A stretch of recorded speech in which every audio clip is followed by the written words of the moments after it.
بسم اللہ الرحمن الرحیم۔ السلام علیکم ورحمۃ اللہ وبرکاتہ۔ ایس ٹی روحانی وظائف میں آپ سب کو خوش آمدید ہے۔ امید کرتی ہوں آپ سب خیر خیریت سے ہوں گے، اور اللہ تعالیٰ سے یہی دعا ہے کہ اللہ تعالیٰ آپ کو ہمیشہ اپنے حفظ و امان میں رکھے، اپنی سلامتی میں رکھے، ہر پل ہر لمحہ، آمین ثم آمین۔ آج جو میں وظیفہ لے کر آپ کی خدمت میں حاضر ہوئی ہوں وہ قرآن مجید کے پارہ نمبر 28 میں سورت ہے، سورت تغابن، اس کے بارے میں ہے۔ اس ویڈیو میں آپ کو بتاؤں گی کہ کس طرح آپ اس سورت کو پڑھ کے چوروں اور ڈاکوؤں سے محفوظ رہ سکتے ہیں۔ ویڈیو کا باقاعدہ آغاز کرنے سے پہلے میں ان سب لوگوں کا بہت بہت شکریہ ادا کرتی ہوں جن لوگوں نے میرے اس چینل کو سبسکرائب کیا، میری ویڈیوز کو لائک کیا اور ان کو شیئر بھی کیا، اور اس کے ساتھ ساتھ اپنے اچھے اچھے کمنٹ سے بھی مجھے نوازا۔ اپنے نئے آنے والے ویورز سے میری درخواست ہے کہ وہ میرے اس چینل کو سبسکرائب اور لائک کر دیں اور میری ویڈیو کو شیئر بھی کر دیں۔ نیکی کی بات پھیلانا صدقہ جاریہ ہے۔ اس کے ساتھ ساتھ بیل کے بٹن کو بھی ضرور پریس کر دیجیے گا تاکہ میری آنے والی ہر نئی ویڈیو کا نوٹیفیکیشن آپ کو بر وقت اور آسانی کے ساتھ مل سکے، اور کمنٹس باکس میں اپنے اچھے اچھے کمنٹس دینا مت بھولیے گا۔ اب میں باقاعدہ اپنی ویڈیو کا آغاز کرتی ہوں، تو اس میں سب سے پہلے آپ کو سورت تغابن کے فضائل کے بارے میں بتاؤں گی، تھوڑی سی انفارمیشن معلومات دوں گی جس سے آپ کو پتہ چلے گا کہ یہ سورت کتنی پاورفل ہے۔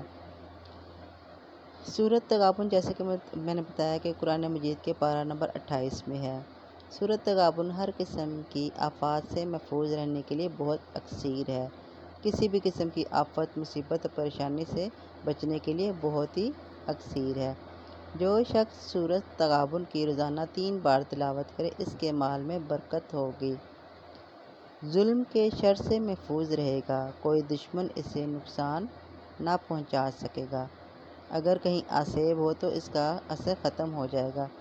جی، اس سے آپ کو پتہ چل گیا ہوگا کہ سورت تغابن جب انسان پڑھتا ہے تو اس کو کون کون سے فوائد ملتے ہیں، اس کی کیا فضیلت ہے کہ ایک تو جو ظالم ہوگا اس کے بھی وہ شر سے محفوظ رہے گا، ظالم جو ہے وہ اس کو کوئی نقصان نہیں پہنچا سکے گا، اور اس کے ساتھ ساتھ اگر اس کا کوئی دشمن ہے تو دشمن بھی اس کے پاس نہیں آئے گا، نہ اس کو نقصان پہنچائے گا۔ اور گھر میں بعض کوئی ایسے غائبی اثرات آ جاتے ہیں، کوئی ایسے بھلا معاملہ ہو جاتا ہے، تو اگر وہ بھی کسی کے گھر میں ہوگا تو اس کا بھی اثر ختم ہو جائے گا۔ اس کے ساتھ ساتھ یہ سورت چوروں اور ڈاکوؤں سے محفوظ رہنے کے لیے بھی بہت مفید ہے۔ اور چوری تو جو ہے وہ آپ کو پتہ ہے کہ اور تو انسان کو کچھ ہوتا نہیں ہے، تو بس چوروں اور ڈاکوؤں سے کی طرف چل پڑتے ہیں وہ۔ اگر کسی کو چوری کا ڈر ہو تو اس کو چاہیے کہ اس سورت کو 11 مرتبہ پڑھ کر دم کرے، انشاءاللہ تعالی وہ چیز اللہ کی پناہ میں رہے گی۔ تو اگر کسی کا کوئی چیز یا کوئی جانور گم ہو گیا ہو تو اسے چاہیے کہ اس سورت کو ہاتھ سے لکھ کر اس کا تعویذ بنا کر کسی درخت کی شاخ سے لٹکا دے، انشاءاللہ تعالی گمشدہ چیز کا پتہ چل جائے گا۔ عموماً کوئی چیز انسان کی گم ہو جاتی ہے، کوئی کہیں بھی بندہ رکھ کے بھول جاتا ہے، اور جس طرح کہ وہ گاؤں میں جو ہوتا ہے کہ جانور جو ہوتے ہیں وہ ریوڑ ہوتے ہیں، وہ لے کے جاتے ہیں، تو انہیں بعد میں پتہ چلتا ہے کہ جو ان کا جانور جو گم ہو گیا، ان کا جانور مل نہیں رہا، کوئی لے گیا ہے یا کہیں وہ رہ گیا ہے پیچھے، اس کو رستہ بھول گیا ہے، تو اس صورت میں بھی یہ صورت جو ہے بہت اکثیر ہے۔ اگر کسی کے ساتھ اس کے ساتھ ساتھ کسی شخص کا کوئی مقدمہ چل رہا ہو، کسی بھی قسم کا مقدمہ ہو، جائیداد کا مقدمہ ہو یا پھر اولاد کے حوالے سے ہو، اور یا پھر جائیداد کا، زمین کا، کسی بھی قسم کا کوئی بھی مقدمہ چل رہا ہو، تو اس انسان کو چاہیے کہ جب مقدمے کی تعریف پڑ جاتی ہے تو اس سورت کی آیت 11 کو 1100 مرتبہ پڑھ کر جائے۔ جی،